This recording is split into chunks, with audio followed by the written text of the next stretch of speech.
Martin Truex Jr. dominates and two drivers mid-pack have beef. Let's get into it. Coming up next.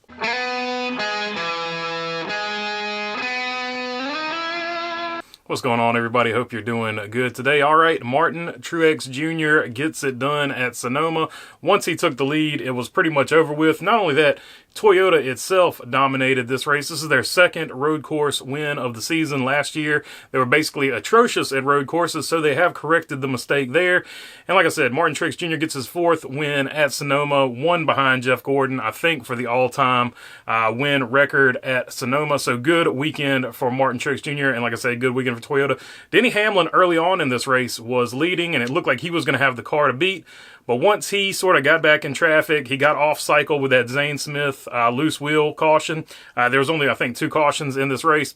So it was good to see no stage breaks as well. But anyway, once Denny Hamlin got back in traffic, he looked like he had the dominant car, but he couldn't do anything in traffic. Other Toyota drivers faded toward the end of this race as well, and also with just so much strategy and stuff like that. But overall, Toyota was dominating. There were 1, 2, 3, 4, 5 at one point. I think at the end of stage 1, they had 1 through 5 for stage points. So good weekend for Toyota. They laid it down. But that wasn't the only story. Actually, I'm going to get to good race, bad race, and then I'm going to jump to the beef story. Good race for Martin Truex Jr. He, of course, wins it. Kyle Busch, for the second time at road courses this year, finishes second in the number 8 McLaren Customs Grill RCR Chevrolet Camaro. Joey Logano is third. He was the only Penske car that actually ran well today. Ryan Blaney got up there with some strategy, but was wrecked twice within the last 10 laps, so bad day for him.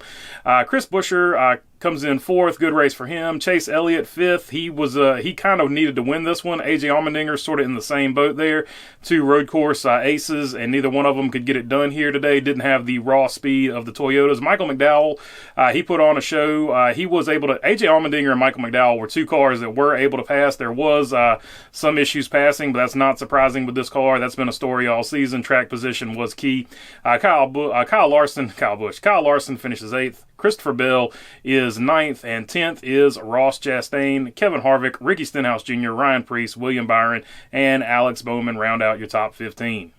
And, of course, it was a bad race for Denny Hamlin because despite leading, and he could never get back up.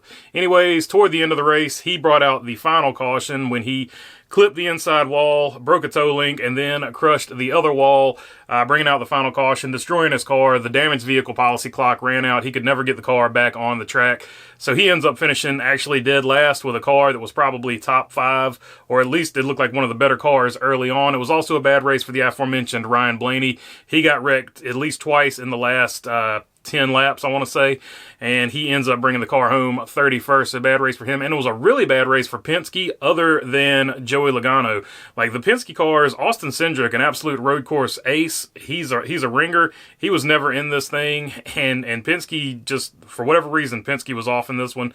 Like I said, Ryan Blaney was up there, but it was track position, and then he got wrecked twice. And then racing for 23rd, we had Ty Dillon and Josh Bilicki. You see this wreck here where Ty Dillon apparently, according to Josh Bilicki, dive bombed him. Then we have this tweet from Josh Bilicki. What a hack. This is just a few laps after he spun the 10-2, killed our day. And he's retweeting, of course, Texas Chev.